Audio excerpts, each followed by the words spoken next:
नमस्कार साथियों।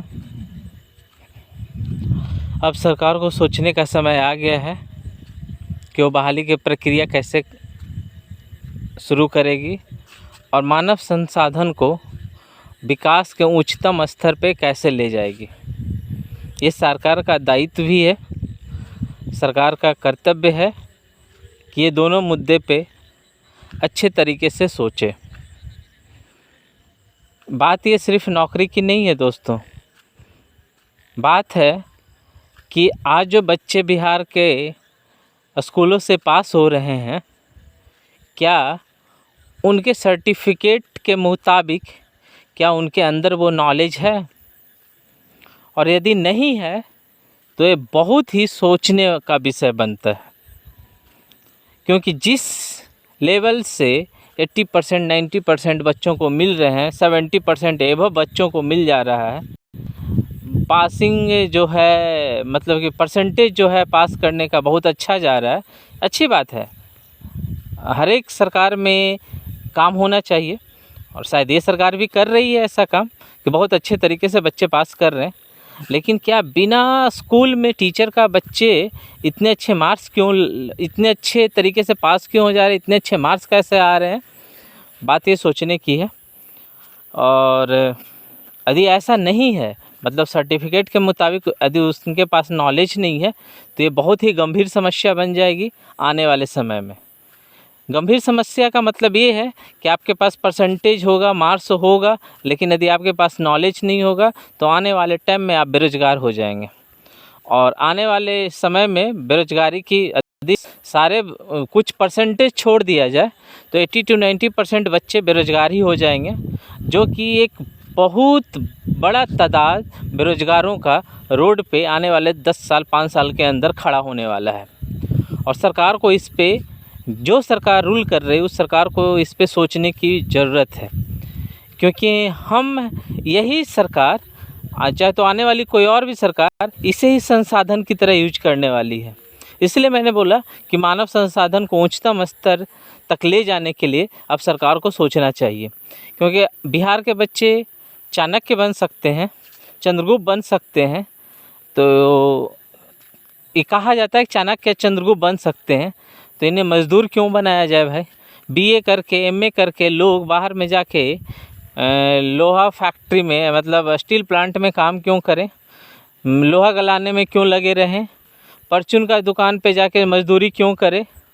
तो ये सरकार के लिए सोचने का समय है कि अपने मानव संसाधन को सबसे उच्चतम स्तर पे ले जाए, उस तरीके से इसे बनाए, उस तरीके का स्किल प्रोवाइड करे, उस तरीके से इसे स्किल्ड करे कि ताकि ये अपने लिए खुद के लिए रोज़गार खड़ा कर सके।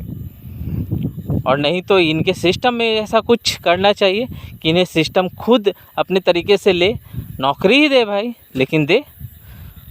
तो सरकार को ये सोचने का समय है, ढंग से सोचना चाहिए। क्वालिटी एजुकेशन पे बात होनी चाहिए। क्वालिटी एजुकेशन पे जब तक बात नहीं होगी, जब तक चीज़ें सतह पे नहीं आएगी, तब तक कुछ नहीं होगा। अभी नीमाकोल का मामला ख़त्म भी नहीं हुआ था कि एक और मामला मोतिहारी के एक चैता पंचायत का निकल के आया है, जहाँ के एक सहायक शिक्षक को ये भी नहीं पता है कि जलवायु और मौसम में क्या अंतर है। वहीं के हेडमास्टर को ये भी नहीं पता होता है कि मैं विद्यालय जा रहा हूँ का ट्रांसलेशन क्या बनेगा।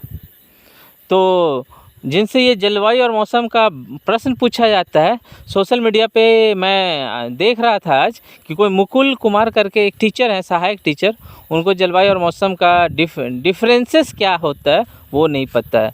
वहाँ के जो एक हेडमास्टर हैं उसी स्कूल के, जिनको ये भी नहीं पता है कि मैं विद्यालय जा रहा हूँ का ट्रांसलेशन क्या बनेगा।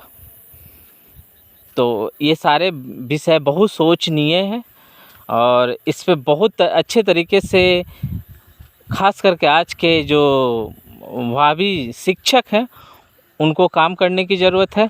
और ख़ास करके स्टेट 19 के जो मेरिट में टीचर हैं उनके लिए तो एक बहुत बड़ी जिम्मेवारी मिलने वाली है कि वो आने वाले 20 साल में कैसा बिहार बनाते हैं। तो आप लोग को तो हर हाल में सड़क पे भी लड़ना पड़ेगा अभी, और सरकार से भी, आपको अपनी मांगे रखनी पड़ेगी, बार बार आपको बार बार आंदोलन करने की ज़रूरत पड़ेगी। इसलिए नहीं कि आपको अपना नौकरी चाहिए, इसलिए कि आप एक अच्छा बिहार बनाना चाहते हैं। एक अच्छे बिहार का जो स्वप्न है वो आप ही से पूरा होता है, और इसे पूरा यदि आप पूरा नहीं कर पाते हैं तो आप स्वप्न जो बिहार का जो सपना है उसे आप ही तोड़ देंगे। तो इसके लिए है कि आप अहिंसक तरीके से अपनी बातें सरकार के पास पहुंचाएं, अहिंसक तरीके से अपनी बात को रखें। और बापू का देश है भाई, तो हम बापू के तरीके से ही बात करेंगे। और संविधान ने हमें तो इतना हक दिया ही है कि हम अपनी बातों को रखें। तो बापू का तरीका और संविधान का रास्ता दोनों एक साथ लेके चलना है, और अपनी बातों को अपनी आवाज़ को बुलंद करना है। और धन्य हैं ऐसे बिहार के मुखिया, सरपंच और प्रमुख जो ऐसे शिक्षकों को चुनते हैं जिन्हें कुछ पता ही नहीं होता है। कभी नीमाकोल वाली घटना घट जाती है, कभी मोतिहारी के चैता पंचायत की घटना नज़र आती है। ऐसे हज़ारों हज़ार घटना है, ऐसे हज़ारों हज़ार एग्जाम्पल से नज़र आ रहे होते हैं, जिससे पता चलता है कि एजुकेशन सिस्टम कितना मतलब कि अपने निम्नतम स्तर को प्राप्त कर चुका है। इसे वहाँ से आगे की तरफ ले जाने के लिए स्टेट 19 के जितने ही मेरिट के साथी हैं उनका जो है सहयोग, उनका जो है अपना समर्पण बहुत ज़रूरी है।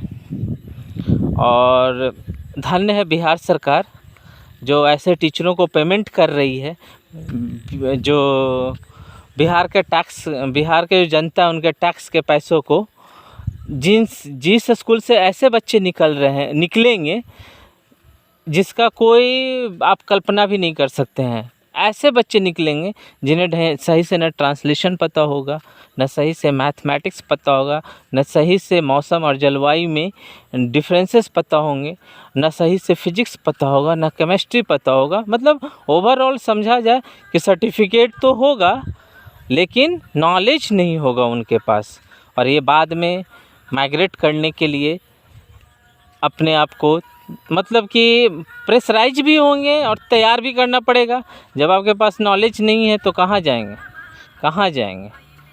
जाइए मुंबई, जाइए चेन्नई, जाइए फिर अहमदाबाद, जाइए काम कीजिए, मजदूरी का काम तो करना ही पड़ेगा ना।